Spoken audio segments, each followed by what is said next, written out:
اللہ تبارک و تعالیٰ کی ذات میں غور و فکر نہ کرو،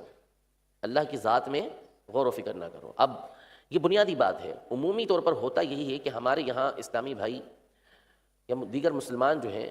وہ اللہ تبارک و تعالیٰ کی ذات میں غور و فکر کرتے ہیں۔ وہ آگے انشاءاللہ ہم نظریات بیان کر رہے ہیں سارے کہ ہمارے عقائد کیا ہیں اللہ تبارک و تعالیٰ کی ذات کے بارے میں، لیکن جب کوئی بھی اللہ تبارک و تعالیٰ کی ذات میں غور و فکر کرتا ہے تو یہ چیز اس کے لیے ہلاکت خیز ہوتی ہے۔ وجہ اس کی یہ ہے کہ اللہ تبارک و تعالیٰ نے جب یہ ارشاد فرما دیا کہ لیس کمثلہ شیء، اللہ کی مثل کوئی نہیں ہے، اللہ کی مثل کوئی نہیں ہے، تو لہذا آپ اللہ تبارک و تعالیٰ کی ذات کے بارے میں سوچ ہی نہیں سکتے کہ وہ کیسا ہے۔ تو اس لیے ارشاد فرمایا کہ لا تفکروا فی الخالق، اللہ کی ذات میں غور و فکر نہ کرو۔ کیوں؟ یہ خود ارشاد فرماتے ہیں نبی کریم صلی اللہ تعالیٰ علیہ وسلم فإنکم لا تقدرون قدرہ، اس لیے کہ تم اس کی قدرت نہیں رکھتے، تم کر ہی نہیں سکتے یہ، یعنی کوئی بھی اللہ تبارک و تعالیٰ کی ذات کے بارے میں کما حقہ جان نہیں سکتا۔ معرفت پہچان الگ ہے، لیکن اللہ تبارک و تعالیٰ کی ذات کے اندر غور و فکر کرنا کہ وہ کیسا ہے اس کی بندے کو اجازت ہی نہیں ہے۔ اور ایک روایت کے اندر یہ ارشاد فرمایا کہ اگر تم ایسا کرو گے فتہلکوا، نتیجہ یہ نکلے گا کہ ہلاک ہو جاؤ گے، ہلاکت کے اندر پڑ جاؤ گے، برباد ہو جاؤ گے، تباہ ہو جاؤ گے۔ اور آج ایسا ہی ہوتا ہے کہ جب بھی کوئی ایسا بندہ ہوتا ہے کہ جو اللہ تبارک و تعالیٰ کی ذات میں غور و فکر کرنے لگتا ہے تو نتیجہ یہ نکلتا ہے کہ وہ ہلاکت کے دروازے پر پہنچ جاتا ہے۔ تو اس لیے اس بات سے منع کیا گیا۔ اس طرح ہم اپنے وجود پہ غور کریں کہ اللہ تبارک و تعالیٰ کی قدرت کیسی ہے، کہ اللہ تبارک و تعالیٰ نے ہمارا وجود کیسا بنایا۔ انسان اگر اپنے وجود پر غور کرے، وفی انفسکم افلا تبصرون، قرآن پاک کے اندر ہے کہ تمہارے وجود کے اندر، تمہاری ذات کے اندر اللہ تبارک و تعالیٰ نے نشانیاں رکھی ہوئی ہیں، تو تم غور و فکر نہیں کرتے۔ اگر انسان صرف اپنی ذات پر غور کرے تو اسے اللہ تبارک و تعالیٰ کی ذات کی جو قدرت ہے، اللہ تبارک و تعالیٰ جو قادر ہے، اس کا احساس ہوتا ہے کہ انسان اللہ تبارک و تعالیٰ کی جو قدرت ہے اس کا مظہر ہے۔ ایک ہی طرح ہمارا جسم ہے، وہی دو آنکھیں، وہی ناک، ایک دو کان ہیں، منہ کا سائز بھی تقریباً ایک جیسا ہی ہوتا ہے، کچھ اوپر نیچے ہو لیکن عمومی طور پر ایک جیسا ہوتا ہے، لیکن اس کے باوجود ہماری صورتیں مختلف ہیں۔ یعنی اللہ تبارک و تعالیٰ نے بنائی وہ چیز، لیکن اس کی قدرت دیکھیے کہ چیز ایک رکھنے کے باوجود صورت مختلف ہو جاتی ہے۔ اسی بات کو اللہ تبارک و تعالیٰ نے قرآن مجید فرقان حمید میں غور و فکر کی دعوت دیتے ہوئے ارشاد فرمایا هو الذی یصورکم فی الارحام کیف یشاء، یعنی اللہ تبارک و تعالیٰ وہ ہے جو ماؤں کے پیٹ کے اندر تمہاری صورتیں بناتا ہے۔ تو اس طرح غور و فکر کا حکم جو ہے مخلوق کے اندر قرآن پاک میں جگہ جگہ موجود ہے۔ ان فی خلق السماوات والارض واختلاف اللیل والنہار لآیات لأولی الالباب، یعنی بے شک آسمانوں اور زمینوں کو پیدا کرنے میں، اور ان فی خلق السماوات والارض واختلاف اللیل والنہار، اور دن اور رات کے بدلنے میں، دن آتا ہے، رات آتی ہے، پھر اس کے بعد دن آتا ہے، پھر رات آتی ہے، یوں بدلتے رہتے ہیں۔ اگر بندہ ان چیزوں میں غور کرے، فرمایا لآیات لأولی الالباب، کہ ان بدلنے والی چیزوں کے اندر اور زمین و آسمان کی پیدائش کے اندر بندے کے لیے نشانیاں ہیں، عقل والوں کے لیے، غور و فکر کرنے والے کے لیے اس کے اندر نشانیاں موجود ہے کہ جب اس پہ غور کرے گا تو خود بخود اللہ تبارک و تعالیٰ کی ذات کا اس کو احساس ہوگا، اللہ تبارک و تعالیٰ کی قدرت کا اس کو احساس ہوگا۔ تو فرمایا تفکروا فی الخلق، مخلوق کے اندر غور و فکر کرو، جو چیز اللہ نے پیدا کی ہے اس میں غور و فکر کرو۔ نتیجہ یہ نکلے گا کہ اللہ تبارک و تعالیٰ کی ذات کا احساس ہوگا، اللہ تبارک و تعالیٰ کی رحمت کا احساس ہوگا، اللہ تبارک و تعالیٰ کی قدرت کا احساس ہوگا۔ رحمت کا احساس کیسے ہوگا؟ کہ اللہ تبارک و تعالیٰ عظیم ہے، اللہ تبارک و تعالیٰ سب سے بڑھ کر قادر ہے، سب سے زیادہ قدرت اس کی ہے۔ اب یہ جو مثالیں میں نے عرض کی، آسمانوں کو بنانے کی، زمین بنانے کی، انسان کو پیدا کرنے کی، اس طرح کی ہزاروں چیزیں اللہ تبارک و تعالیٰ نے پیدا فرمائی کہ آپ صلی اللہ تعالیٰ علیہ وآلہ وسلم نے ارشاد فرمایا تفکروا فی الخلق، یعنی اللہ تبارک و تعالیٰ کی جو مخلوق ہے، اللہ تبارک و تعالیٰ نے جن چیزوں کو پیدا کیا ہے ان میں غور و فکر کرو، ان میں غور و فکر کرو۔ یعنی اللہ تبارک و تعالیٰ نے قرآن پاک کے اندر بعض علماء کے مطابق 1000 سے زیادہ مقامات پر غور و فکر کا حکم ارشاد فرمایا ہے۔ یعنی قرآن کے اندر حکم فرمایا یا اللہ تبارک و تعالیٰ نے ایسی باتیں ذکر فرمائی ہیں کہ جن میں غور و فکر کرنا ہے۔ غور و فکر کرنا جیسے مثال کے طور پر آسمان ہے، آسمان اللہ تبارک و تعالیٰ کی عظیم قدرتوں میں سے ایک قدرت ہے کہ اتنا بڑا آسمان اللہ تبارک و تعالیٰ نے پیدا فرمایا، جس میں طرح طرح کی مخلوقات، طرح طرح کی چیزیں اللہ تبارک و تعالیٰ نے پیدا فرمائی۔ سورج کو پیدا فرمایا کہ جو ہماری زمین سے سینکڑوں گنا بڑا ہے، بڑے بڑے تارے ستارے اللہ تبارک و تعالیٰ نے پیدا فرمائے کہ جن کی مکمل طور پہ پہچان اب تک انسان نہیں کر سکا کہ اس کی تعداد کتنی ہے۔ ان میں سے بعض ستارے اللہ تبارک و تعالیٰ نے سورج سے بھی بڑے بنائے۔ بندہ ان چیزوں پر غور کرے کہ جب اللہ تبارک و تعالیٰ نے اتنی بڑی بڑی چیزیں بنائی ہیں تو اس کی قدرت کیسی ہوگی، کیسا وہ قادر ہوگا کہ جو صرف کن کہے، یعنی ہو جا، فیکون، تو یہ ساری کی ساری چیزیں وجود کے اندر آ جائیں، یعنی اس کی قدرت ایسی ہے۔ اسی طرح بندہ یہ غور و فکر کرے کہ اللہ تبارک و تعالیٰ نے اتنا بڑا آسمان بنایا جو صدیوں سے ویسا ہی ہے، ہزاروں سال گزر گئے ویسا ہی ہے، اس میں کسی طرح کا کوئی رخنا نہیں آیا، کسی طرح کا کوئی رخنا نہیں آیا، کوئی ٹوٹ پھوٹ اس کے اندر نہیں آئی۔ یہ اتنا بڑا آسمان ہے، بندہ کوئی عمارت بناتا ہے، کوئی بلڈنگ بناتا ہے تو ایک اس کی ویلیڈیٹی ہوتی ہے، کہ اس کی انتہا ہوتی ہے کہ اتنے عرصے پر جا کے اس کی خاتمہ ہو جائے گا، اور لیکن اللہ تبارک و تعالیٰ نے جو آسمان بنایا اس کی آپ مضبوطی دیکھیے، اولاً تو کہ صدیاں گزر چکی ہیں لیکن اس کے اندر کوئی ٹوٹ پھوٹ نہیں ہوئی۔ دوسرا یہ کہ ہم چھوٹی سی عمارت بناتے ہیں تو اس کے لیے ہمیں ستونوں کی حاجت پڑتی ہے، جتنا ہمیں اوپر بنانا پڑے گا مضبوط ستون اتنے ہی بنانا پڑیں گے، اتنے زیادہ ستون ہمیں بڑھانا پڑیں گے۔ جیسے فیضان مدینہ ہے تو اب اس کے اوپر مزید عمارت قائم کرنا پڑے تو ہمیں ان ستونوں کو مضبوط کرنا پڑے گا، لیکن اللہ تبارک و تعالیٰ کی قدرت ملاحظہ فرمائیے کہ صدیوں سے آسمان ویسے کا قائم دائم ہے، اس میں کوئی ستون نہیں ہے، کوئی ستون نہیں ہے کہ جس کے ذریعے یہ آسمان ہمارے اوپر قائم ہو۔ بغیر ستونوں کے اللہ تبارک و تعالیٰ نے ہمارے اوپر یہ آسمان کو سائبان بنا کے رکھا ہوا ہے، چھت کی طرح بنا کے رکھا ہوا ہے، تو یہ چیز ہمیں اللہ تبارک و تعالیٰ کی قدرت کی طرف غور و فکر کی طرف بلاتی ہے۔ اسی طرح ہم اپنے وجود پہ غور کریں کہ اللہ تبارک و تعالیٰ کی قدرت کیسی ہے، کہ اللہ تبارک و تعالیٰ نے ہمارا وجود کیسا بنایا۔ انسان اگر اپنے وجود پر غور کرے، وَفِي أَنفُسِكُمْ أَفَلَا تُبْصِرُونَ، قرآن پاک کے اندر ہے کہ تمہارے وجود کے اندر، تمہاری ذات کے اندر اللہ تبارک و تعالیٰ نے نشانیاں رکھی ہوئی ہیں، تو تم غور و فکر نہیں کرتے؟ اگر انسان صرف اپنی ذات پر غور کرے تو اسے اللہ تبارک و تعالیٰ کی ذات کی جو قدرت ہے، اللہ تبارک و تعالیٰ جو قادر ہے، اس کا احساس ہوتا ہے کہ انسان اللہ تبارک و تعالیٰ کی جو قدرت ہے اس کا مظہر ہے۔ ایک ہی طرح ہمارا جسم ہے، وہی دو آنکھیں، وہی ناک، ایک دو کان ہیں، منہ کا سائز بھی تقریباً ایک جیسا ہی ہوتا ہے، کچھ اوپر نیچے ہو لیکن عمومی طور پر ایک جیسا ہوتا ہے، لیکن اس کے باوجود ہماری صورتیں مختلف ہیں۔ یعنی اللہ تبارک و تعالیٰ نے بنائی وہ چیز، لیکن اس کی قدرت دیکھیے کہ چیز ایک رکھنے کے باوجود صورت مختلف ہو جاتی ہے۔ اسی بات کو اللہ تبارک و تعالیٰ نے قرآن مجید فرقان حمید میں غور و فکر کی دعوت دیتے ہوئے ارشاد فرمایا، هو الذی یصورکم فی الارحام کیف یشاء، یعنی اللہ تبارک و تعالیٰ وہ ہے جو ماؤں کے پیٹ کے اندر تمہاری صورتیں بناتا ہے۔ تو اس طرح غور و فکر کا حکم جو ہے مخلوق کے اندر قرآن پاک میں جگہ جگہ موجود ہے۔ ان فی خلق السماوات والارض واختلاف اللیل والنہار لآیات لأولی الالباب، یعنی بے شک آسمانوں اور زمینوں کو پیدا کرنے میں، اور ان فی خلق السماوات والارض واختلاف اللیل والنہار، اور دن اور رات کے بدلنے میں، دن آتا ہے، رات آتی ہے، پھر اس کے بعد دن آتا ہے، پھر رات آتی ہے، یوں بدلتے رہتے ہیں۔ اگر بندہ ان چیزوں میں غور کرے، فرمایا لآیات لأولی الالباب، کہ ان بدلنے والی چیزوں کے اندر اور زمین و آسمان کی پیدائش کے اندر بندے کے لیے نشانیاں ہیں، عقل والوں کے لیے، غور و فکر کرنے والے کے لیے اس کے اندر نشانیاں موجود ہیں، کہ جب اس پہ غور کرے گا تو خود بخود اللہ تبارک و تعالیٰ کی ذات کا اس کو احساس ہوگا، اللہ تبارک و تعالیٰ کی قدرت کا اس کو احساس ہوگا۔ تو فرمایا تفکروا فی الخلق،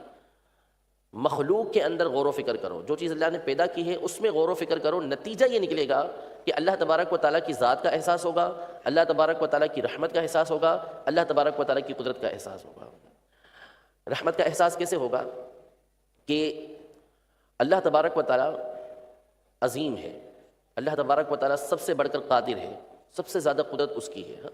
اب یہ جو مثالیں میں نے عرض کی، آسمانوں کو بنانے کی، زمین بنانے کی، انسان کو پیدا کرنے کی، اس طرح کی ہزاروں چیزیں اللہ تبارک و تعالیٰ نے پیدا فرمائی، ہزاروں مخلوقات اللہ تبارک و تعالیٰ کی سمندر کے اندر موجود ہیں۔ اللہ تبارک و تعالیٰ کی قدرت کا مظہر ہے سمندر، کہ اس میں اللہ تبارک و تعالیٰ نے طرح طرح کی مخلوقات پیدا فرمائی، اور پھر اس کے ذریعے اللہ تبارک و تعالیٰ جہاں چاہتا ہے پانی کو بھیج دے تو وہ جگہ کی جگہ تباہ ہو کے رہ جاتی ہے۔ یہ ساری کی ساری چیزیں اللہ تبارک و تعالیٰ کی عظیم قدرت پر دلالت کرتی ہیں، لیکن اس کے بعد ہزاروں مخلوقات اللہ تبارک و تعالیٰ کی سمندر کے اندر موجود ہیں۔ اللہ تبارک و تعالیٰ کی قدرت کا مظہر ہے سمندر، کہ اس میں اللہ تبارک و تعالیٰ نے طرح طرح کی مخلوقات پیدا فرمائی، اور پھر اس کے ذریعے اللہ تبارک و تعالیٰ جہاں چاہتا ہے پانی کو بھیج دے تو وہ جگہ کی جگہ تباہ ہو کے رہ جاتی ہے۔ یہ ساری کی ساری چیزیں اللہ تبارک و تعالیٰ کی عظیم قدرت پر دلالت کرتی ہیں، لیکن اس کے بعد بات، اللہ تبارک و تعالیٰ ایک ہے، اس کا کوئی شریک نہیں۔ اللہ تبارک و تعالیٰ ایک ہے، اس کا کوئی شریک نہیں، اور اس کا بیان سورہ اخلاص کے اندر موجود ہے، قل هو اللہ احد، اللہ ایک ہے۔ اسی طرح جب ہم کلمہ پڑھتے ہیں تو اس میں بھی ہے لا الہ الا اللہ، کہ کوئی معبود نہیں سوائے اللہ کے، یعنی ایک اللہ ہی معبود ہے۔ اللہ تبارک و تعالیٰ کا کوئی شریک نہیں ہے۔ اللہ عز و جل کے لیے باپ، بیٹے اور بیوی کو ماننا کفر ہے، یعنی اللہ تبارک و تعالیٰ نہ تو کسی سے پیدا ہوا، نہ اس سے کوئی پیدا ہوا، اس کا کوئی بیٹا نہیں ہے، جیسا کہ عیسائیوں کا عقیدہ ہے کہ وہ نعوذ باللہ من ذالک حضرت سیدنا عیسیٰ علیہ نبینا علیہ الصلوۃ والسلام کے لیے یہ عقیدہ رکھتے ہیں کہ وہ اللہ تبارک و تعالیٰ کے بیٹے ہیں۔ تو جو اللہ تبارک و تعالیٰ کے لیے بیٹے کا عقیدہ رکھے گا وہ دائرہ اسلام سے خارج ہو جائے گا۔ اللہ تبارک و تعالیٰ بیٹے سے پاک ہے، بیٹا باپ کی مثل ہوتا ہے، بیٹا باپ کی مثل ہوتا ہے۔ اگر باپ معبود ہے تو پھر اس کا مطلب ہے کہ بیٹا بھی معبود ہوگا۔ اسی لیے نبی کریم صلی اللہ تعالیٰ علیہ وسلم سے اللہ تبارک و تعالیٰ نے قرآن مجید فرقان حمید میں ارشاد فرمایا کہ قل ان کان للرحمن ولد فانا اول العابدین، کہ آپ فرمائیں کہ اگر اللہ تبارک و تعالیٰ کا کوئی بیٹا ہوتا تو سب سے پہلے میں اس کی عبادت کرنے والا ہوتا۔ تو ہے ہی نہیں اللہ تبارک و تعالیٰ کا کوئی بیٹا، ہو ہی نہیں سکتا اللہ تبارک و تعالیٰ کا کوئی بیٹا، کہ اللہ اس سے پاک ہے، وہ واحد لا شریک ہے، لا الہ الا اللہ، اللہ کے سوا کوئی معبود ہے ہی نہیں۔ تو جب ہے ہی نہیں تو اس کی کسی کی عبادت دوسرے کی ہو ہی نہیں سکتی۔ تو اللہ تبارک و تعالیٰ بیٹے سے پاک ہے، اس کا کوئی بیٹا نہیں ہے۔ اسی طرح بیوی بھی نہیں ہے، جیسا عیسائیوں کا عقیدہ ہے کہ وہ حضرت سیدتنا مریم رضی اللہ تعالیٰ عنہا کے لیے عقیدہ رکھتے ہیں کہ نعوذ باللہ وہ اللہ تبارک و تعالیٰ کی اہلیہ ہیں، بیوی ہیں۔ تو ایسا جو عقیدہ رکھے وہ بھی دائرہ اسلام سے خارج ہو جائے گا۔ تو اللہ تبارک و تعالیٰ باپ، بیٹے اور بیوی سے پاک ہے، نہ وہ کسی کا باپ، نہ کسی کا بیٹا، نہ اس کے لیے کوئی اہلیہ۔ وَلَمْ يَكُنْ لَهُ كُفُوًا أَحَدٌ، اللہ تبارک و تعالیٰ کے جوڑ کا کوئی ہے ہی نہیں، اللہ کی مثل کوئی ہے نہیں۔ کہ کچھ ایک لفظ استعمال ہوتا ہے حادث کا، حا الف دال ثا، حادث۔ حادث کا مطلب ہوتا ہے کہ وہ ذات، وہ ہستی، وہ چیز کہ جو پہلے نہیں تھی بعد میں وجود میں آئی، پہلے نہیں تھی بعد میں وجود میں آئی، تو ایسی چیز کو حادث کہا جاتا ہے، یعنی بعد میں وجود میں آنے والی۔ سب سے پہلا عقیدہ اللہ تبارک و تعالیٰ کی ذات کے بارے میں یہ ہے کہ اللہ تبارک و تعالیٰ کے وجود کا، اللہ تبارک و تعالیٰ کی ذات کے موجود ہونے کا اقرار کرنا، اللہ تبارک و تعالیٰ کی ذات کے موجود ہونے کا اقرار کرنا، یعنی یہ ماننا کہ اللہ تبارک و تعالیٰ کی ذات موجود ہے، ٹھیک ہے، یہ ماننا یہ فرض ہے اور یہی ایمان کی بنیاد ہے۔ تو یہ ہمارا سب سے پہلا عقیدہ ہے۔ نمبر ایک لفظ استعمال ہوتا ہے قدیم کا، قدیم، جس کو عمومی طور پہ ہمارے یہاں پرانے کے لیے استعمال کرتے ہیں، کہ پرانی چیز ہوتی ہے ہم بولتے ہیں قدیم ہے، تو یہ ایک ہمارے یہاں استعمال ہے۔ لیکن قدیم کا لفظ جو ہے وہ اللہ تبارک و تعالیٰ کے لیے استعمال ہوتا ہے، اللہ تبارک و تعالیٰ کے لیے استعمال ہوتا ہے، اور وہاں اس کا مطلب یہ ہوتا ہے قدیم کا کہ وہ ذات کہ جو ہمیشہ سے ہے، ہمیشہ سے ہے، اور اس میں نہ ہونا کبھی بھی نہیں ہوا، نہ ہونا کبھی بھی نہیں ہوا، یعنی ایسا نہیں کہ پہلے نہ ہو بعد میں وجود میں آئے، پہلے نہ ہو بعد میں وجود کے اندر آئے، تو ایسا ہونا یہ نہیں ہوا۔ یعنی اللہ تبارک و تعالیٰ ہمیشہ سے ہے، ایسا کبھی نہیں ہوا کہ اللہ تبارک و تعالیٰ نہ ہو، وہ ہمیشہ سے ہے، ٹھیک ہے۔ تو قدیم کا مطلب ہوتا ہے کہ وہ ذات، وہ ہستی کہ جو ہمیشہ سے ہو اور جس میں نہ ہونا نہ پایا جائے، جس میں نہ ہونا نہ پایا جائے، یعنی وہ ہمیشہ ہمیشہ سے ہے، تو ایسی ہستی کو قدیم کہتے ہیں۔ لفظ ذات باری تعالیٰ کے لیے استعمال ہوتا ہے، اللہ تبارک و تعالیٰ کے لیے استعمال ہوتا ہے، تو کسی کے ذہن کے اندر بھی یہ تصور نہیں ہوتا کہ اس کے اندر توہین آ رہی ہو، اس میں توہین آ رہی ہو، یا اللہ تبارک و تعالیٰ کی بارگاہ کے اندر کوئی بے ادبی ہو رہی ہو، ایسا کوئی تصور بھی نہیں ہوتا۔ اللہ تبارک و تعالیٰ کے لیے تو کا لفظ جب استعمال کیا جاتا ہے تو اس میں تصور یہ ہوتا ہے کہ اللہ تبارک و تعالیٰ کا کوئی شریک نہیں ہے، وہ واحد ہے۔ آپ کا لفظ اگرچہ کہ اللہ تبارک و تعالیٰ کے لیے استعمال کرنا ناجائز و گناہ نہیں ہے، آپ جب آپ بولیں گے نا تو اس میں ایک تصور آتا ہے شرکت کا، کہ ایک نہیں، ایک سے زیادہ افراد، یعنی میں اگر یہ بولتا ہوں کہ آپ نے یہ کیا، آپ نے یہ کیا، تو اس کا مطلب ہے کہ میں آپ تمام سے مخاطب ہو سکتا ہوں، آپ تمام کو یہ بول سکتا ہوں کہ آپ یہاں پر بیٹھے ہیں، آپ یہاں پر بیٹھے ہیں، اس کا مطلب کیا ہوا؟ آپ سب بیٹھے ہیں، لیکن میں یہ کہوں کہ تو یہاں پر بیٹھا ہے، تو یہاں پر بیٹھا ہے، تو اس کا مطلب کیا ہوگا کہ ایک فرد واحد بیٹھا ہوگا، ٹھیک ہے، یہ جمع کے لیے نہیں ہو سکتا۔ تو اللہ تبارک و تعالیٰ کی ذات ایسی واحد ہے، ایسی تنہا ہے، ایسی اس پہ وہ اکیلی ہے کہ اس کے لیے لفظ بھی وہ استعمال کرنا چاہیے کہ جس کے اندر جمع ہونے کا کوئی شبہ بھی موجود نہ ہو۔ تو اس لیے اللہ تبارک و تعالیٰ کی ذات کے لیے تو کا لفظ استعمال کیا جاتا ہے، اور یہی لفظ اللہ تبارک و تعالیٰ کی وحدانیت کے زیادہ مناسب ہے۔ تو بہت سے لوگ جو مختلف طرح کے وسوسوں کے شکار ہوتے ہیں، طرح طرح کے ان کو وسوسے آتے ہیں، اللہ تبارک و تعالیٰ کی ذات کے بارے میں، تو اولاً تو یہ عرض ہے کہ جو وسوسے کسی کو آتے ہیں تو وسوسے پر انسان کی پکڑ نہیں ہے۔ وسوسے انسان پر یعنی مسلمان پر، اہل ایمان پر معاف کیے گئے ہیں کہ اگر دل کے اندر کوئی بات کسی بھی طرح کی آئے تو وہ بندے پر معاف کی گئی ہے۔ حدیث پاک میں جب صحابہ کرام علیہم رضوان نے بارگاہ رسالت میں عرض کی کہ یا رسول اللہ صلی اللہ علیہ وسلم، ہماری زبان دلوں میں ایسی باتیں آتی ہیں کہ ان کو بیان کرنے کی جگہ جل جانا ہم پسند کرتے ہیں، حتیٰ کہ اللہ کے بارے میں بھی ایسی باتیں آتی ہیں۔ تو فرمایا ایسا ہی ہے؟ صحابہ نے کہا ایسا ہی ہے۔ تو کہا کہ یہ تو محض ایمان ہے، خالص ایمان ہے، یعنی اس طرح کی باتیں اگر دل کے اندر آتی ہیں تو شیطان تو وہیں آتا ہے کہ جہاں پر خزانہ موجود ہو، جہاں پر مال موجود ہو، وہ ایمان کو لوٹنے کے لیے آتا ہے۔ تو اس لیے اگر اس طرح کی باتیں ذہن میں آتی بھی ہیں تو ویسے تو علماء نے اس کے بہت سارے علاج لکھے ہیں۔ اب اس کا بنیادی علاج یہی بیان فرمایا گیا کہ بندہ اس کی طرف توجہ نہ دے، اس کی طرف توجہ نہ دے، توجہ اپنی ہٹاتا رہے گا، دوسری طرف لے جائے گا تو خود بخود یہ وسوسے دور ہوتے جائیں گے۔ ایک لفظ ہوتا ہے واجب الوجود۔ واجب الوجود، واجب الوجود کا مطلب ہوتا ہے کہ وہ ہستی جو خود سے ہے، جو خود سے ہے، اس کو کوئی بنانے والا نہیں ہے، اس کو کوئی بنانے والا نہیں ہے، اور اس کی وجہ سے دوسری چیزیں موجود ہیں، اس کی وجہ سے دوسری چیزیں موجود ہیں، یعنی وہ خود سے ہے اور اس کی وجہ سے دوسری چیزیں وجود میں آئی ہیں۔ وہ ہے تو دوسری چیزیں ہیں، وہ ہے تو دوسری چیزیں ہیں، ایسی ہستی کو واجب الوجود کہا جاتا ہے۔ تو یہ صرف اور صرف اللہ تبارک و تعالیٰ کی ذات ہے۔ واجب الوجود صرف اور صرف اللہ تبارک و تعالیٰ کی ذات ہے، یعنی وہ ذات کہ جو خود سے ہے اور یہ موجود ہے تو دوسری چیزیں موجود ہیں، ٹھیک ہے؟ تو اس کو واجب الوجود کہا جاتا ہے۔ تو اللہ تبارک و تعالیٰ قدیم ہے، یعنی ہمیشہ سے ہے، کبھی بھی ایسا نہیں ہوا کہ اللہ تبارک و تعالیٰ نہ ہو۔ اور اللہ کے علاوہ جو بھی ہیں، جو بھی مخلوق ہے، وہ ساری کی ساری حادث ہے، یعنی وہ پہلے نہیں تھی پھر بعد میں وجود میں آئی۔ اور اللہ تبارک و تعالیٰ واجب الوجود ہے، اللہ تبارک و تعالیٰ واجب الوجود ہے، یعنی ہمیشہ سے ہے، خود سے ہے، اور اس کی وجہ سے دوسری چیزیں، کائنات ساری کی ساری اللہ تبارک و تعالیٰ کی ذات کی وجہ سے ہی موجود ہے۔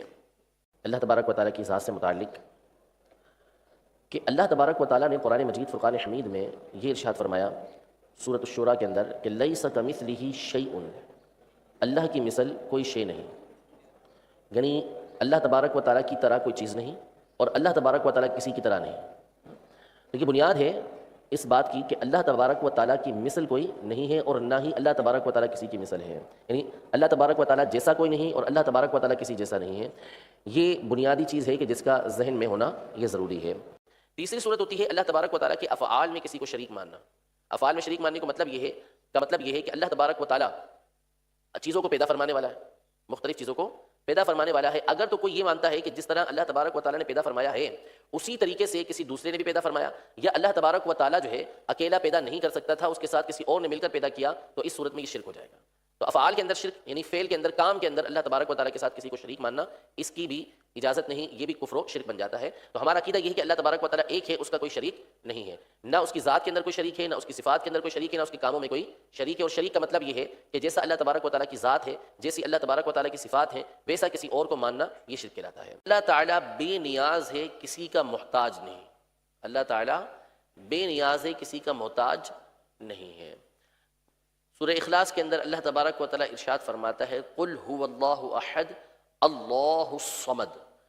آپ فرمائیے کہ وہ اللہ ایک ہے اور اللہ بے نیاز ہے، اللہ بے نیاز ہے، یعنی اللہ تبارک و تعالیٰ کسی کا محتاج نہیں۔ فرمائے ان اللہ غنی عن العالمین، یعنی اللہ تبارک و تعالیٰ تمام عالمین سے بے پرواہ ہے، اس کو کسی کی حاجت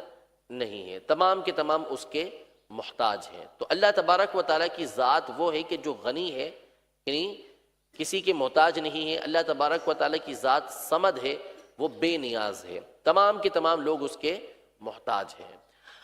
ہاں، یہ ایک الگ بات ہے کہ اللہ تبارک و تعالیٰ نے اس دنیا کو جو بنایا ہے وہ اسباب کی دنیا بنایا ہے، ذریعے کی دنیا بنایا ہے، یعنی اللہ تبارک و تعالیٰ اس بات کا محتاج نہیں کہ انسان ماں باپ کے ذریعے سے وجود میں آئے، ماں باپ کے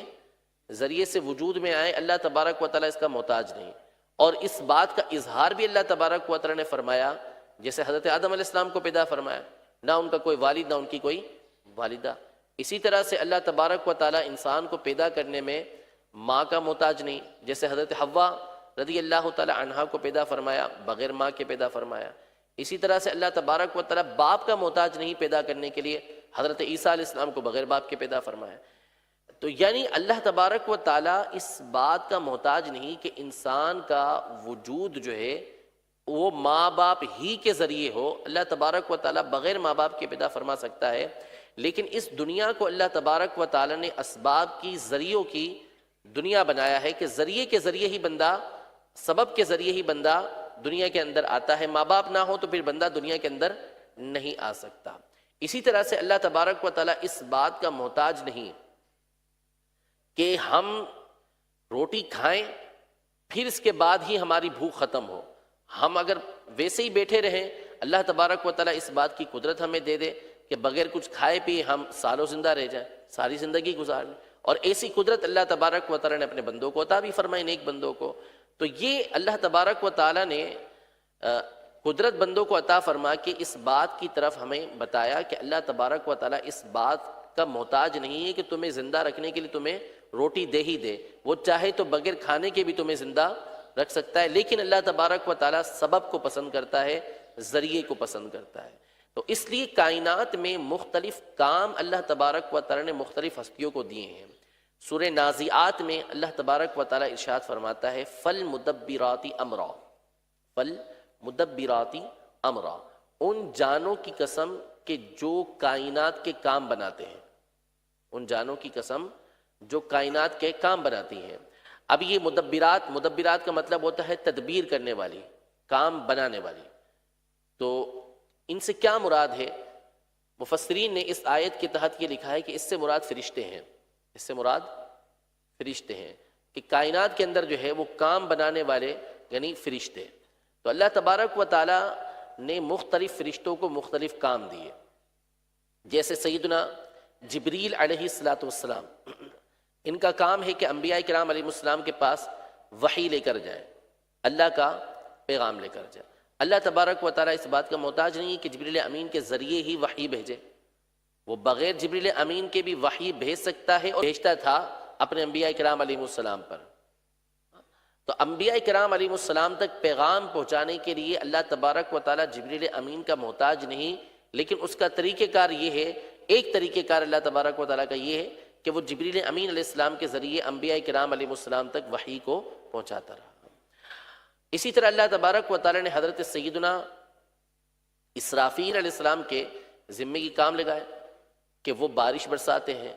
وہ لوگوں تک رزق پہنچاتے ہیں، یہ ان کے ذمے۔ اللہ تبارک و تعالیٰ اس سے پاک ہے کہ وہ اسرافیل علیہ السلام کا محتاج ہو کہ وہ بارش برسائیں گے، وہ لوگوں تک رزق پہنچائیں گے، لیکن اسرافیل علیہ السلام کو لوگوں تک یہ چیزیں پہنچانے کے لیے ذریعہ بنا۔ ملک الموت علیہ السلام ہے، حضرت اسرائیل علیہ السلام، وہ روحیں قبض کرتے ہیں، تو اللہ تبارک و تعالیٰ نے ان کو مقرر فرمایا، حالانکہ اللہ تبارک و تعالیٰ ان کا محتاج نہیں ہے۔ تو اللہ تبارک و تعالیٰ کاموں کے لیے مخلوق کو مقرر کرتا ہے، لیکن اس کا مطلب یہ نہیں ہوتا کہ اللہ تبارک و تعالیٰ ان کا محتاج ہے یا اللہ تبارک و تعالیٰ معطل ہو کے رہ گیا، یعنی اب اللہ تبارک و تعالیٰ کا کام نہیں، انہی کا کام ہے۔ حقیقتاً کام اللہ تبارک و تعالیٰ ہی کا ہوتا ہے۔ اللہ تبارک و تعالیٰ ان افراد کو قوت دیتا ہے جس کے ذریعے سے یہ آگے کام کر رہے ہوتے ہیں۔ تو یہ جو عرض کی کہ اللہ تعالیٰ بے نیاز ہے، کسی کا محتاج نہیں، یہ حقیقتاً یہی ہے کہ اللہ تبارک و تعالیٰ کسی کا محتاج نہیں ہے، وہ بے نیاز ہے، لیکن مخلوق کے ذمے اللہ تبارک و تعالیٰ کام دیتا ہے کہ جو انہوں نے کرنے ہوتے ہیں۔ یہاں پر مزید یہ کہ نبی کریم صلی اللہ تعالیٰ علیہ وسلم کے لیے بھی احادیث طیبہ کے اندر اور بزرگوں نے یہ الفاظ استعمال کیے ہیں کہ حضور علیہ الصلوۃ والسلام غنی ہے، حضور علیہ الصلوۃ والسلام غنی ہے، اور غنی کا مطلب ہوتا ہے کہ جو دوسروں کا محتاج نہ ہو، دوسروں کا محتاج نہ ہو۔ تو نبی کریم صلی اللہ تعالیٰ علیہ وسلم کے محتاج نہ ہونے کا مطلب یہ ہے کہ آپ علیہ الصلوۃ والسلام اللہ کے سوا کسی کے محتاج نہیں ہیں، اللہ کے محتاج ہیں، اللہ کے علاوہ کسی اور کے محتاج نہیں ہے۔ تو بہرحال عقیدہ اور نظریہ ہمارا یہ ہے کہ اللہ تبارک و تعالیٰ بے نیاز ہے، اللہ تبارک و تعالیٰ کسی کا محتاج نہیں ہے۔ یہ ایک الگ بات ہے کہ اللہ تبارک و تعالیٰ کائنات کے کام کرنے کے لیے فرشتوں کو مقرر فرماتا ہے، مخلوق کو مقرر فرماتا ہے۔ اگر دیکھیں بعض چیزوں کی نسبت جو ہوتی ہے وہ شرف کے لیے ہوتی ہے، یعنی کسی چیز کی اہمیت کو بیان کرنے کے لیے ہوتی ہے۔ ساری کی ساری اونٹنیاں اللہ تبارک و تعالیٰ کی ہیں، ساری کی ساری اونٹنیاں اللہ تبارک و تعالیٰ کی ہے، لیکن حضرت صالح علیہ السلام کی اونٹنی، صالح علیہ السلام کی اونٹنی جو معجزے کے طور پر چٹان سے نکلی تھی، اس کے لیے قرآن میں ناقۃ اللہ کے الفاظ ہیں۔ قرآن میں ناقۃ اللہ یعنی اللہ کی اونٹنی، حالانکہ اونٹنیاں ساری اللہ کی ہیں، لیکن صالح علیہ السلام کی اونٹنی کے لیے خاص یہ کہا کہ یہ اللہ کی اونٹنی ہے۔ تو کیوں کہا؟ اس کی اہمیت کو بیان کرنے کے لیے، اس کی اہمیت کو بیان کرنے کے لیے۔ ساری کی ساری زمین اللہ تبارک و تعالیٰ کی ہے، وَلِلَّهِ مُلْكُ السَّمَاوَاتِ وَالْأَرْضِ، اللہ ہی کے لیے آسمانوں اور زمینوں کی بادشاہی ہے۔ لیکن بعض چیزیں ہیں ان کی اہمیت کو جب بیان کرنا ہو تو اس کی نسبت کر دیتے ہیں اللہ تبارک و تعالیٰ کی طرف کہ یہ اللہ تبارک و تعالیٰ کا ہے، یہ اللہ تبارک و تعالیٰ کی۔ یہ کتاب اگر میری ہو، یہ کتاب میری ہو تو ٹھیک ہے، لیکن اگر یہ کہوں کہ یہ کتاب امیر اہل سنت کی ہے، یہ کتاب امیر اہل سنت کی ملکیت میں ہے، تو اس کی اہمیت ہو جائے گی، ہر ایک کی توجہ ہوگی کہ امیر اہل سنت کی کتاب ہے۔ تو ہم نے جب کسی کی بڑے کی طرف نسبت کی تو کیا نتیجہ نکلا؟ اس چیز کی اہمیت ہمارے دل کے اندر پیدا ہو گئی۔ تو اسی طرح سے بعض چیزوں کی نسبت اللہ تبارک و تعالیٰ کی طرف خاص طور پہ کی جاتی ہے، تو اس میں مقصد اس چیز کی اہمیت کو بیان کرنا ہوتا ہے، اس چیز کی اہمیت کو بیان کرنا ہوتا ہے۔ تو جب ہم یہ کہتے ہیں کہ بیت اللہ، کعبے کو بیت اللہ بولتے ہیں یا مسجد کو بیت اللہ بولتے ہیں، یعنی اللہ کا گھر، تو اس کا مقصد نہیں ہوتا کہ اللہ تبارک و تعالیٰ نعوذ باللہ یہاں پہ رہتا ہو، بلکہ مقصد یہ ہوتا ہے کہ اس گھر کی، اس جگہ کی اہمیت کو بیان کیا جائے، اس گھر کی، اس جگہ کی اہمیت کو بیان کیا جائے کہ یہ گھر عام گھر نہیں، بلکہ اس کا مقام اور مرتبہ اللہ تبارک و تعالیٰ کی بارگاہ میں بہت بڑا ہے، یہاں اللہ کی خاص رحمتیں نازل ہوتی ہیں۔ تو مسجد کو جو بیت اللہ بولا جاتا ہے، اللہ کا گھر بولا جاتا ہے، اس کا مقصود نعوذ باللہ یہ نہیں ہے کہ اللہ تبارک و تعالیٰ اس گھر کے اندر رہتا ہو، بلکہ مقصد یہ ہے کہ یہاں اللہ تبارک و تعالیٰ کی زیادہ رحمتیں نازل ہوتی ہیں، یہاں پر اللہ تبارک و تعالیٰ کی بارگاہ میں دعا زیادہ قبول ہوتی ہے۔ قرآن پاک کے اندر اللہ تبارک و تعالیٰ سورہ زاریات کے اندر ارشاد فرماتا ہے کہ وَمَا خَلَقْتُ الْجِنَّ وَالْإِنسَ إِلَّا لِيَعْبُدُونَ، کہ ہم نے جنات اور انسان کو اسی لیے پیدا کیا تاکہ وہ ہماری عبادت کریں، انسان اور جنات کو اس لیے پیدا کیا تاکہ وہ ہماری عبادت کریں۔ مفسرین اس آیت کے تحت کہ ہم نے جنات اور انسان کو اس لیے پیدا کیا ہماری عبادت کریں، اس کا معنی یہ بیان کرتے ہیں کہ لیعرفون، یعنی میں نے انسان اور جنات کو اس لیے پیدا کیا تاکہ وہ میری پہچان حاصل کریں، تاکہ وہ میری پہچان حاصل کریں، میری معرفت حاصل کریں۔ اور معرفت حاصل کرنے کا طریقہ یہ ہے کہ اللہ تبارک و تعالیٰ کی مخلوق میں، اللہ تبارک و تعالیٰ کے جو کام ہیں ان میں غور کیا جائے، تو اللہ تبارک و تعالیٰ کی معرفت یہ بندے کے اندر پیدا ہو جاتی ہے۔ لہٰذا یہ ضروری ہے، ہماری زندگی کا جو مقصود ہے وہ یہ ہے کہ ہم اللہ تبارک و تعالیٰ کی عبادت کریں، اللہ تبارک و تعالیٰ کی پہچان حاصل کریں، یعنی اس کی رحمت کی، اس کی قدرت کی، ان باتوں کی ہم پہچان حاصل کریں۔ اسی طرح اللہ تبارک و تعالیٰ شکل و صورت سے پاک ہے، اللہ تبارک و تعالیٰ شکل و صورت سے پاک ہے۔ اب یہ ابتدا میں نے عرض کر دیا کہ تفکروا فی الخلق ولا تفکروا فی الخالق، ہمیں اللہ کی مخلوقات کے اندر غور کرنا ہے، اللہ تبارک و تعالیٰ کی ذات میں غور نہیں کرنا۔ اب اللہ تبارک و تعالیٰ شکل و صورت سے پاک ہے، کیا ہے یہ ہمیں غور و فکر کرنے کی اجازت نہیں ہے۔ قرآن پاک میں ارشاد فرمایا کہ لا تدرکہ الابصار وہو یدرک الابصار، کہ ہماری آنکھیں اللہ تبارک و تعالیٰ کا احاطہ نہیں کر سکتی، اللہ تبارک و تعالیٰ ہمارا احاطہ کرتا ہے۔ اللہ تبارک و تعالیٰ ہمیں جانتا ہے، ہم اللہ تبارک و تعالیٰ کی جو کما حقہ پہچان ہے ایک تو وہ حاصل نہیں کر سکتے، تو اس لیے ہمیں غور و فکر کی اجازت نہیں ہے۔ اللہ تبارک و تعالیٰ شکل و صورت سے پاک ہے، وہ سنتا ہے، اس کا سننا وہ خود جانتا ہے کہ وہ کیسے سنتا ہے، وہ گفتگو کرتا ہے، وہ کلام کرتا ہے، وہ خود جانتا ہے کہ اس کا کلام کیسا ہے، وہ دیکھتا ہے، وہ خود جانتا ہے کہ اس کا دیکھنا کیسا ہے، اس کا دیکھنا، سننا، بولنا یہ اس طرح ہماری طرح نہیں ہے کہ ہم آنکھوں سے دیکھتے ہیں تو نعوذ باللہ اللہ کی آنکھیں ہوں، ایسا نہیں۔ ہم کانوں سے سنتے ہیں، نعوذ باللہ اللہ کے کان ہوں، ایسا نہیں۔ ہم زبان سے گفتگو کرتے ہیں، نعوذ باللہ اللہ کی زبان ہو، ایسا نہیں ہے۔ یہ تمام چیزوں سے اللہ تبارک و تعالیٰ پاک ہے، اللہ تبارک و تعالیٰ کے لیے یہ چیزیں نہیں ہیں۔ کہ اللہ تبارک و تعالیٰ نیند اور اونگ سے پاک ہے، اونگ یعنی جو جھٹکے آتے ہیں ہمیں نیند کے، اس سے اللہ تبارک و تعالیٰ پاک ہے، اور اسی طرح اللہ تبارک و تعالیٰ نیند سے پاک ہے، اللہ تبارک و تعالیٰ کو نیند نہیں آ سکتی۔ اس کا بیان اللہ تبارک و تعالیٰ نے آیت الکرسی کے اندر فرمایا کہ لا تأخذہ سنۃ ولا نوم، یعنی نہ تو اسے اونگ آتی ہے اور نہ ہی اسے نیند آتی ہے۔ اللہ تبارک و تعالیٰ ان دونوں چیزوں سے بھی پاک ہے۔ بعض لوگ نعوذ باللہ من ذالک اس حوالے سے بھی بہت غلط جملے استعمال کرتے ہیں۔ امیر اہل سنت نے اپنی اسی کتاب کفریہ کلمات کے بارے میں سوال جواب کے اندر اس حوالے سے بھی نقل کیے ہیں کہ بعض لوگ اللہ تبارک و تعالیٰ کے لیے سونے کے لفظ استعمال کر لیتے ہیں کہ نعوذ باللہ اللہ تبارک و تعالیٰ نیند کی گولیاں پی کر سو گیا، استغفر اللہ، یعنی اس طرح کے الفاظ اس وقت استعمال کرتے ہیں جب ان کو پریشانی آتی ہے، مصیبت آتی ہے، تو یوں الفاظ استعمال کر جاتے ہیں. تو اس ظاہر سی بات ہے جو اللہ کے لیے ایسے الفاظ استعمال کرے گا، ایک تو اللہ تبارک و تعالیٰ کی توہین ہے،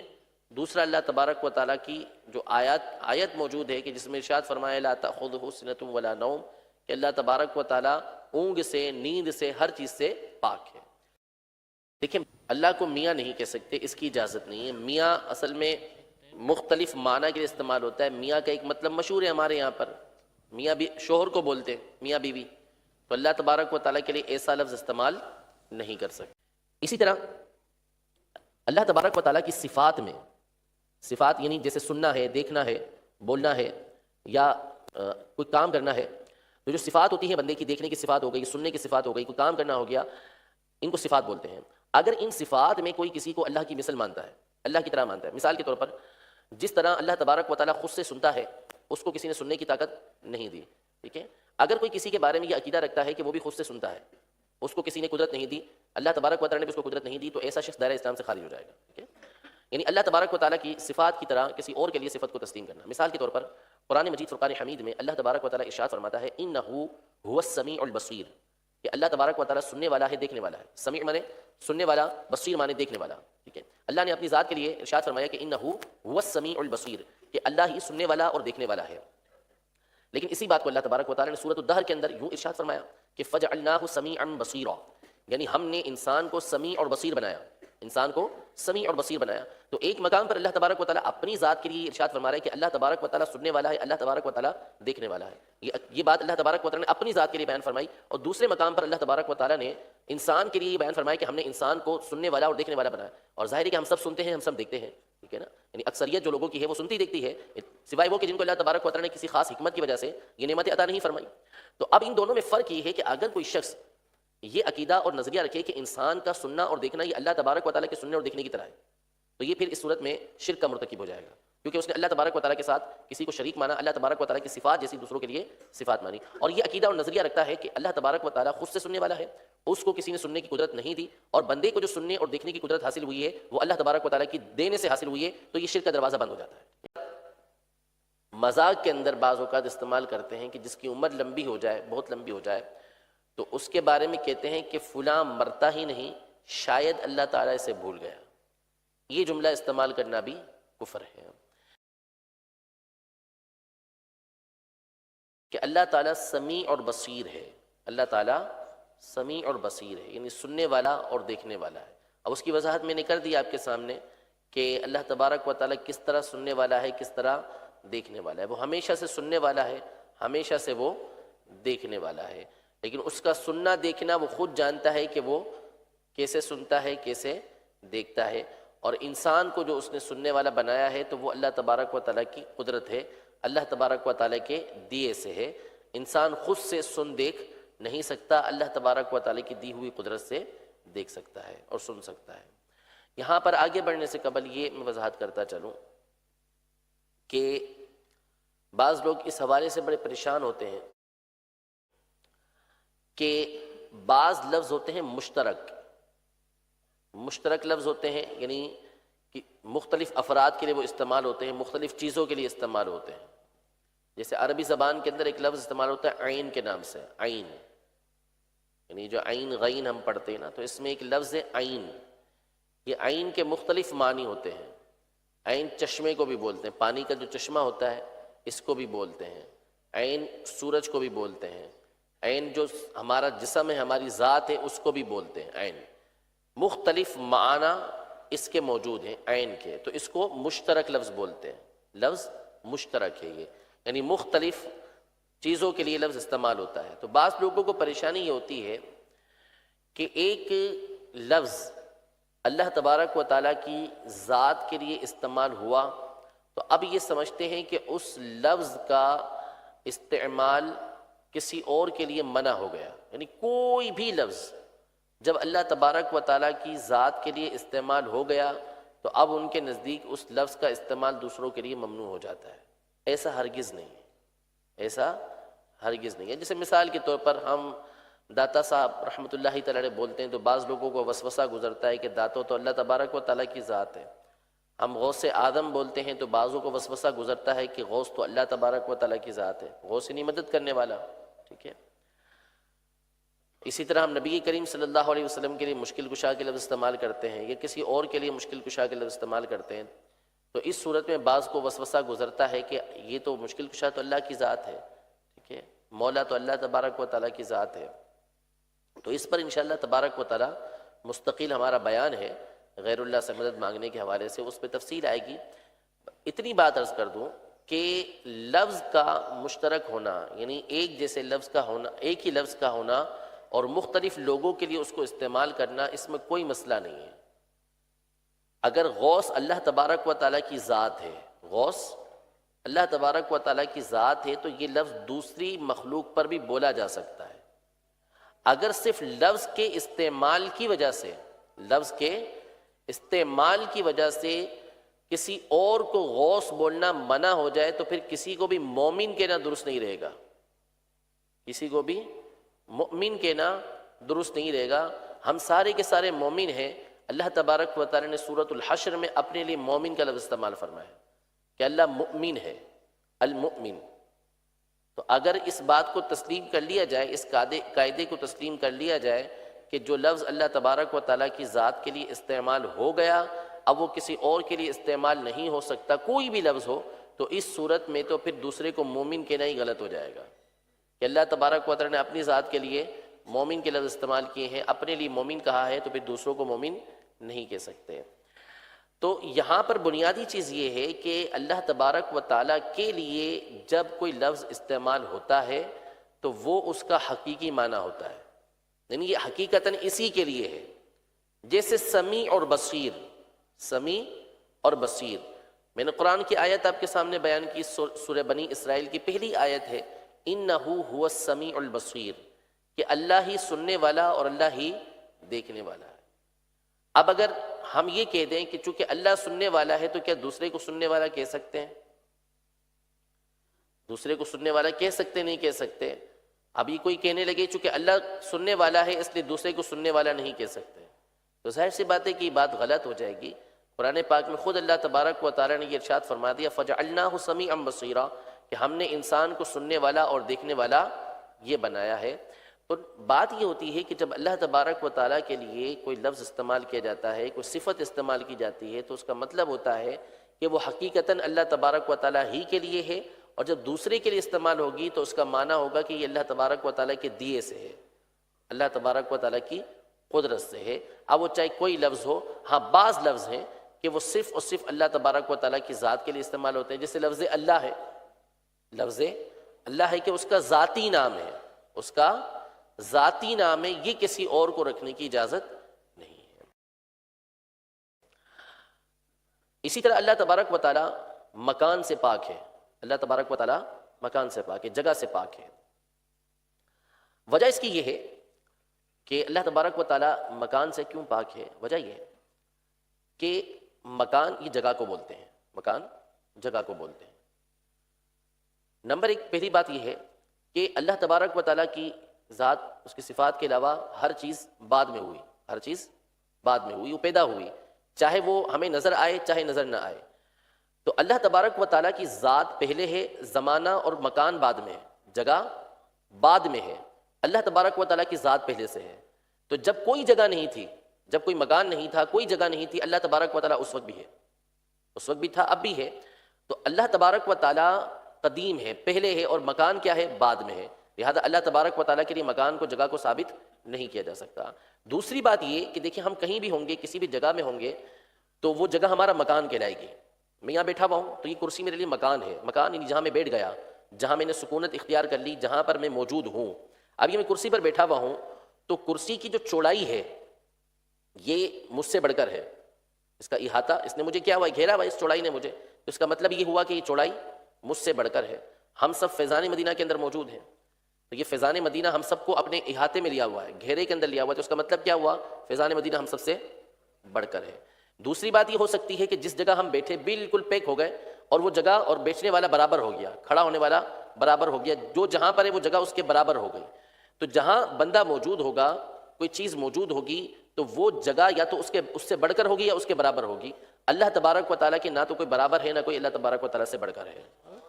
اللہ تبارک و تعالیٰ کو نعوذ باللہ اگر کسی مکان کے اندر کسی جگہ کے اندر مانا گیا تو نتیجہ یہ نکلے گا کہ یا تو آپ اس مکان کو اس جگہ کو اللہ تبارک و تعالیٰ کے برابر مانیں گے یا اللہ تبارک و تعالیٰ سے بڑھ کر مانیں گے، اور یہ دونوں کی دونوں چیزیں کفر و شرک ہیں۔ لہٰذا اللہ تبارک و تعالیٰ مکان سے جگہ سے پاک ہے، اسی طرح زمانے سے پاک ہے کہ اللہ تبارک و تعالیٰ ہمیشہ سے ہے، ہمیشہ رہے گا، زمانہ بعد میں وجود میں آیا۔ ٹھیک ہے،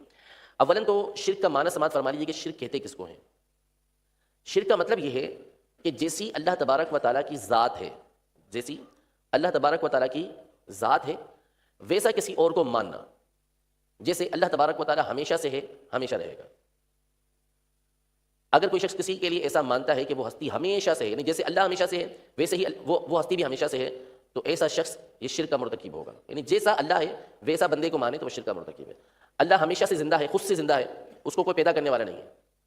اگر کوئی کسی بندے کے بارے میں ایسا عقیدہ نظریہ رکھتا ہے کسی بھی چیز کے بارے میں کہ یہ خود سے پیدا ہوتی ہے، اللہ تبارک و تعالیٰ اس کو پیدا کرنے والا نہیں ہے، تو اس صورت میں وہ دائرہ اسلام سے خارج ہو جائے گا۔ کیوں؟ اس لیے کہ اس نے اللہ تبارک و تعالیٰ کی مثل کسی کو مانا ہے۔ اللہ تعالیٰ جہت کا مطلب ہوتا ہے ڈائریکشن، سمت، دائیں طرف، بائیں طرف، پیچھے، آگے، اوپر، نیچے، یہ ساری کی ساری جہت کہلاتی ہے، سمت، ڈائریکشن۔ یہ جو جہت ہے، یہ جہت اس سے اللہ تبارک و تعالیٰ پاک ہے۔ اللہ تبارک و تعالیٰ جہت سے پاک ہے، یعنی اوپر، نیچے، دائیں، بائیں، آگے، پیچھے کہیں بھی اللہ تبارک و تعالیٰ کے بارے میں ہم استعمال نہیں کر سکتے کہ اللہ اوپر ہے، نیچے ہے، دائیں ہے، بائیں ہے، پیچھے ہے، اس کی اجازت نہیں ہے۔ کہ اللہ تعالیٰ کے کسی فعل پر اعتراض نہیں کیا جا سکتا، اللہ تعالیٰ کے کسی کام پر اعتراض نہیں کیا جا سکتا کہ اللہ تبارک و تعالیٰ نے یہ کیوں کیا۔ اب وہ چاہے کوئی بھی معاملہ ہو، اللہ تبارک و تعالیٰ کے لیے ہم استعمال نہیں کر سکتے۔ علامہ قاسم بن قطلبغا رحمۃ اللہ تعالیٰ علیہ ایک پرانے بزرگ گزرے ہیں، انہوں نے ایک کتاب لکھی ہے من یکفر ولا یشعر، کہ بعض اوقات بندہ کفر کرتا ہے اور اس کو اس چیز کا شعور بھی نہیں ہوتا، یعنی خبر بھی نہیں پڑتی۔ اس میں انہوں نے وجہ یہ لکھی کہ شیطان نے اولاً لوگوں کو دنیا کے معاملات کے اندر الجھایا، دنیا کی نعمتوں کے اندر الجھایا، لوگ دنیا کے معاملات کے اندر پڑ گئے اور آخرت سے غافل ہوتے چلے گئے۔ پھر اس کے بعد شیطان نے ان کے اوپر اس سے بڑا حملہ کیا اور ان کے ایمان سے کھیلنا شروع کیا، ان کے ایمان سے کھیلنا شروع کیا، اور نتیجتاً وہ اللہ تبارک و تعالیٰ اور اس کے حبیب صلی اللہ تعالیٰ علیہ وسلم اور دیگر چیزوں کے ساتھ کفر کرنے لگے۔ ان میں سے کفر کی ایک صورت یہ ہوتی ہے کہ اللہ تبارک و تعالیٰ کے کاموں پر اعتراض کرنا، کہ اللہ تبارک و تعالیٰ نے ایسا کیوں کیا۔ اب چاہے یہ آپ دنیاوی اعتبار سے لے لیں، چاہے آپ دینی اعتبار سے لے لیں۔ اگر کوئی شخص مثال کے طور پر کہتا ہے کہ اللہ تبارک و تعالیٰ نے قرآن مجید کے اندر فلاں آیت کیوں نازل فرمائی، اللہ تبارک و تعالیٰ نے قرآن مجید میں فلاں آیت کیوں نازل فرمائی، اگر یہ کوئی کہتا ہے تو اس صورت میں وہ دائرہ اسلام سے خارج ہو جائے گا۔ اللہ تبارک و تعالیٰ نے فلاں کو یہ چیز کیوں دی اور مجھے یہ چیز کیوں نہیں دی، اگر کوئی اس طریقے سے کہتا ہے تو وہ دائرہ اسلام سے خارج ہو جائے گا۔ اللہ تبارک و تعالیٰ کے کسی کام پر اعتراض نہیں کیا جا سکتا۔ قرآن پاک میں اللہ تبارک و تعالیٰ ارشاد فرماتا ہے کہ لا یسأل عما یفعل وہم یسألون، سورۃ الانبیاء کی یہ آیت ہے، یعنی اللہ تبارک و تعالیٰ جو کچھ کرتا ہے، اللہ تبارک و تعالیٰ جو کچھ کرتا ہے اس کے بارے میں اس سے سوال نہیں کیا جائے گا۔ لا یسأل عما یفعل، اللہ جو کچھ کرتا ہے اس سے اس کے بارے میں سوال نہیں کیا جائے گا۔ وہم یسألون، لوگوں سے ان کے بارے میں سوال کیا جائے گا، لوگوں سے پوچھا جائے گا۔ اللہ تبارک و تعالیٰ کو پوچھنے والا، اللہ تبارک و تعالیٰ سے سوال کرنے والا کوئی نہیں ہے۔ وہ جو کرتا ہے وہ درست کرتا ہے، اس کی کروڑا کروڑ حکمتیں ہر کام کے اندر ہوتی ہیں جو بندے کے عقل کے اندر نہیں آتی۔ تو اس لیے اللہ تبارک و تعالیٰ کی کسی بھی کام پر اعتراض نہیں کیا جا سکتا، یہ ہمارا عقیدہ ہے۔ جو اللہ تبارک و تعالیٰ کے کسی کام پر، کسی فعل کے اوپر اعتراض کرے گا وہ دائرہ اسلام سے خارج ہو جائے گا۔ ہم یہ دیکھیں کہ جب کسی بندے کے پاس ایسی قدرت آ جاتی ہے، یعنی کسی بھی طرح کی قدرت آ جاتی ہے، یا وہ کسی حکومت کے عہدے کے اندر آ جاتا ہے، یا اس کو دوسروں کے اوپر دسترس حاصل ہو جاتی ہے، تو عمومی طور پر اس کے اندر تکبر پیدا ہوتا ہے، اور تکبر ایسا پیدا ہوتا ہے کہ وہ سامنے والوں کو حقیر جانتا ہے اور ان پہ ظلم کرتا ہے۔ جس کی جتنی زیادہ قدرت ہوگی، جتنا زیادہ بڑا اس کا مقام ہوگا، سامنے والے کی اہمیت اتنی ہی اس کے اندر کم ہوگی۔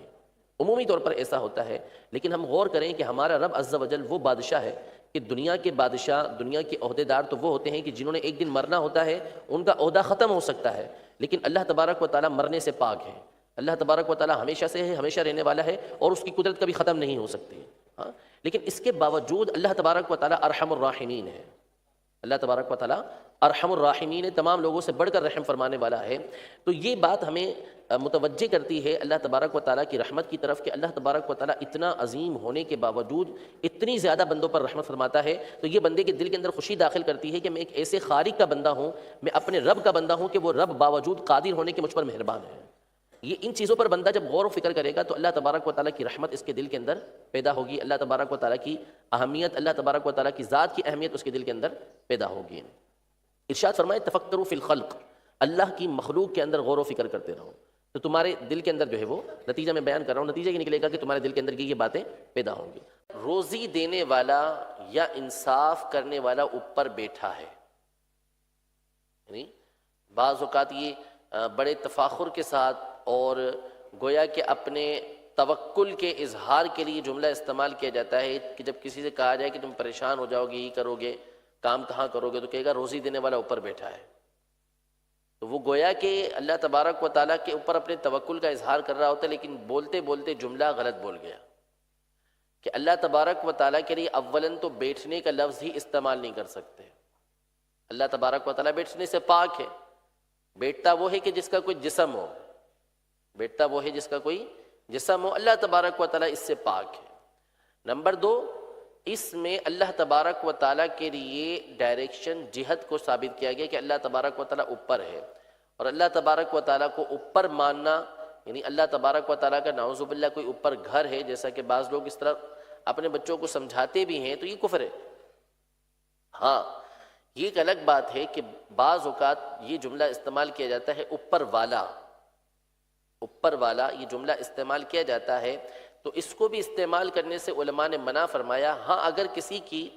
نیت یہ ہے اوپر والے سے کہ اللہ تبارک و تعالیٰ قدرت والا ہے، جیسے اوپر والا آفیسر،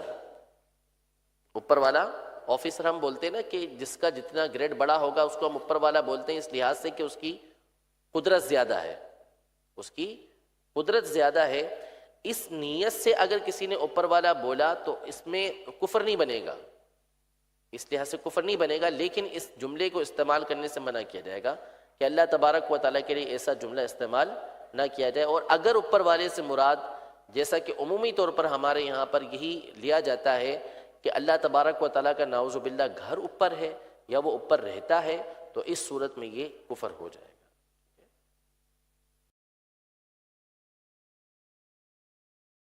اسی طرح ہمارا عقیدہ ہے کہ اللہ تعالیٰ ظالم نہیں ہے، اللہ تعالیٰ ظالم نہیں ہے۔ قرآن پاک میں کئی مقام پر اللہ تبارک و تعالیٰ نے یہ ارشاد فرمایا ان اللہ لا یظلم مثقال ذرہ، یعنی اللہ تبارک و تعالیٰ ذرہ برابر بھی کسی کے اوپر ظلم نہیں کرتا۔ اب دنیاوی اعتبار سے پریشانیاں آتی ہیں، مصیبتیں آتی ہیں، تو یہ ظلم نہیں ہے، یہ ظلم نہیں ہے کہ دنیا کے اندر کسی کے اوپر پریشانیاں آئی ہیں، مصیبتیں آئی ہیں۔ تو کل بھی میں نے عرض کی تھی کہ بحیثیت مسلمان ہمارا یہ عقیدہ اور نظریہ ہے کہ ہم نے مر کر اللہ تبارک و تعالیٰ کی بارگاہ میں حاضر ہونا ہے، اور قیامت کے دن جس کو جتنی کم نعمتیں ملی ہوں گی، اس نے اگر اس پر صبر کیا ہوگا تو اس کے بدلے میں جب وہ نعمتیں دیکھے گا تو وہ تصور کرے گا کہ کاش دنیا میں مجھے کوئی نعمت حاصل ہی نہ ہوتی۔ حتیٰ کہ یہاں تک ارشاد فرمایا کہ جو فقراء ہیں، جو فقراء ہیں، غریب لوگ ہیں، اللہ تبارک و تعالیٰ ایک روایت کے مطابق ان کو امیروں سے 500 سال پہلے جنت کے اندر داخل فرما دے گا۔ یعنی ہم غور تو کریں نا اس کے اوپر، بات تو ہم سن لیتے ہیں، لیکن اتنا غور کریں کہ 500 سال تو ہماری کسی کی عمر بھی نہیں ہوتی، 500 سال کسی کی عمر بھی نہیں ہوتی۔ تو اس کا مطلب کیا ہوا؟ مطلب یہ ہوا کہ امیر آدمی اگر جنت میں داخل ہوتا ہے، امیر آدمی جب جنت میں داخل ہوگا تو اس کے بعد نعمتیں حاصل کرنا شروع کرے گا، جنت کی نعمتوں سے کب لذت حاصل کرے گا؟ جب جنت کے اندر داخل ہو جائے گا۔ مطلب کیا ہوا کہ غریب 500 سال پہلے جنت میں جا کے جنت کی نعمتوں سے لطف اندوز ہو رہا ہے، دنیا میں 50 سال اس نے مصیبت کے گزارے، پریشانی کے گزارے، لیکن جنت میں امیر سے 500 سال پہلے وہ رحمتوں کے اندر موجود ہے، نعمتوں کے اندر موجود ہے۔ تو کیا 50 سال کے مقابلے میں 500 سال کی نعمتیں، اور وہ بھی نعمتیں کہ جن کے ضائع ہونے کا کوئی خوف ہی نہیں ہے، نہ بندے کو وہاں پہ سر درد ہو رہا ہے، نہ کوئی نشہ اس کو چڑھ رہا ہے، نہ کوئی پریشانی اس کو آ رہی ہے، ہمیشہ کی نعمتیں اس کو مل رہی ہیں، کسی طرح کی کوئی پریشانی اس کے اندر موجود نہیں ہے، تو وہ 500 سال والی نعمت زیادہ بہتر ہے یا 50 سال والی نعمت زیادہ بہتر ہے؟ تو اس لیے اگر دنیا کے اندر کسی پر پریشانیاں، کسی پر مصیبتیں آئی ہیں، تو اس کا مطلب ہرگز یہ نہیں ہے کہ نعوذ باللہ اللہ تبارک و تعالیٰ نے اس پر ظلم کیا ہے۔ اللہ تبارک و تعالیٰ ظلم سے پاک ہے۔ یہ اس کی حکمتیں ہیں کہ وہ بندوں کو بعض اوقات نعمتیں دے کر آزماتا ہے اور بعض اوقات نعمتیں نہ دے کر آزماتا ہے۔ یہ دونوں اس کی حکمتیں ہیں۔ اس لیے اللہ تبارک و تعالیٰ کے اوپر یہ کہہ دینا کہ اللہ تبارک و تعالیٰ ظالم ہے، یہ کفر ہے۔ ٹھیک ہے، ایک تو ہمارے یہاں عمومی طور پر یہ جملہ استعمال ہوتا ہے کہ اللہ تبارک و تعالیٰ ہر جگہ موجود ہے، اللہ تبارک و تعالیٰ ہر جگہ پر موجود ہے۔ اور اگر بالفرض، یعنی ایک ایسا جملہ ہے کہ اگر کوئی اس کا انکار کرے اور کسی کو سمجھانے کے لیے جائے تو سامنے والا شاید لڑنے مرنے کے لیے تیار ہو جائے گا، حالانکہ یہ جملہ درست نہیں ہے۔ اللہ تبارک و تعالیٰ کے لیے اس طرح کا جملہ مطلقاً استعمال کرنا یہ غلط ہے، نہیں استعمال کر سکتے، اور یہ کفر کی صورت بنتی ہے۔ اللہ تبارک و تعالیٰ جگہ سے پاک ہے، اللہ تبارک و تعالیٰ جگہ سے پاک ہے، مکان سے پاک ہے۔ آپ نے کہا اللہ تبارک و تعالیٰ ہر جگہ موجود ہے، تو نعوذ باللہ آپ نے اللہ کے لیے جگہ تسلیم کر لی کہ ہر جگہ پر اللہ تبارک و تعالیٰ موجود ہے۔ اس طرح کا جملہ استعمال کرنا یہ کفر بنتا ہے۔ اللہ تبارک و تعالیٰ کے لیے جب اس طرح کا لفظ استعمال کیا جائے گا، جملہ استعمال کیا جائے گا، تو یوں استعمال کیا جائے گا کہ اللہ تبارک و تعالیٰ کا علم، اللہ تبارک و تعالیٰ کی قدرت ہر جگہ پر موجود ہے۔ اللہ تبارک و تعالیٰ کا علم اور اس کی قدرت ہر جگہ پر موجود ہے، یا اللہ تبارک و تعالیٰ علم و قدرت کے ساتھ ہر جگہ پر موجود ہے، تاکہ اللہ تبارک و تعالیٰ کے لیے جسم کی، مکان کی نفی ہو سکے، اس کا انکار ہو سکے۔ تو اللہ تبارک و تعالیٰ جسم سے، جسمانیت سے، جگہ سے پاک ہے، اس لیے یہ جملہ استعمال نہیں کر سکتے کہ اللہ تبارک و تعالیٰ ہر جگہ موجود ہے۔ اور اگر نعوذ باللہ کسی کا یہ نظریہ ہے کہ اللہ تبارک و تعالیٰ یہاں بھی ہے، یہاں بھی ہے، یہاں بھی ہے، یہاں بھی ہے، یعنی جگہ مانتا ہے، تو اس صورت میں وہ دائرہ اسلام سے خارج ہو جائے گا۔ تو اس لیے اس طرح کا جملہ استعمال کرنے کی اجازت یہ نہیں ہے۔ اسی جب مصیبت آتی ہے، پریشانی آتی ہے بندے پر، تو وہ یہ الفاظ بولتا ہے کہ اللہ ہوتا تو غریبوں کا ساتھ دیتا، یعنی وہ ذات باری تعالیٰ کا انکار کرتا ہے، اللہ تبارک و تعالیٰ کی ذات ہی کا انکار کر بیٹھا کہ ہم اتنی مصیبتوں میں ہیں، پریشانیوں میں ہیں، اگر اللہ تبارک و تعالیٰ ہوتا تو ہمارا ساتھ دیتا، غریبوں کا ساتھ دیتا۔ تو اس طرح کا جملہ یہ بولا جاتا ہے۔ اسی طرح بعض اوقات دعا قبول نہیں ہوتی یا دیگر معاملات پھنسے رہتے ہیں ہمارے، تو اس وقت یہ جملہ بولا جاتا ہے کہ اللہ ہوتا تو ضرور سنتا۔ نعوذ باللہ من ذالک، کہ دونوں کے دونوں جملے کفر ہیں، اور بندہ یہ بولتے ہی دائرہ اسلام سے خارج ہو جاتا ہے، کیونکہ اس نے اللہ کے وجود ہی کا انکار کر دیا۔ اب یہ ایک الگ معاملہ ہے، یعنی پریشانیاں، مصیبتیں آنا، یہ ایک الگ ٹاپک ہے کہ ہماری زندگی جو ہے وہ چونکہ ایک آزمائش ہے، ہمیں دنیا کے اندر آزمانے ہی کے لیے اللہ تبارک و تعالیٰ نے بھیجا ہے، تو اس لیے پریشانیاں، مصیبتیں آتی ہیں۔ لیکن حدیث پاک کے اندر ہے کہ کل بروز قیامت جب بندہ یہ پریشانیاں دیکھے گا، مصیبتیں دیکھے گا، تو تمنا کرے گا کہ کاش اس کا جسم جو ہے وہ کینچیوں سے کاٹا جاتا۔ یعنی ان پریشانیوں کی جب جزا اللہ تبارک و تعالیٰ کی بارگاہ میں دیکھے گا، انعامات دیکھے گا، تو تمنا کرے گا کہ دنیا کے اندر اس کا جسم کینچیوں سے کاٹ دیا جاتا اور اس کا بدلہ ہمیں حاصل ہوتا۔ تو اللہ تبارک و تعالیٰ ضرور ہے، اور اللہ تبارک و تعالیٰ غریبوں کا ساتھ بھی دیتا ہے، لیکن اس کے تمام کاموں کے اندر اس کی حکمتیں ہوتی ہیں۔ ٹھیک ہے، تو یہ دو جملے ہمارے یہاں عام طور پہ استعمال ہوتے ہیں کہ اللہ ہوتا تو غریبوں کا ساتھ دیتا، اللہ ہوتا تو ضرور سنتا۔ یہ دونوں کے دونوں کلمات کفر ہیں۔ جس نے یہ الفاظ بولے اس پر توبہ کرنا لازم، تجدید ایمان کرنا لازم، اور نکاح والا ہے تو اس پر تجدید نکاح کرنا یہ ضروری ہے۔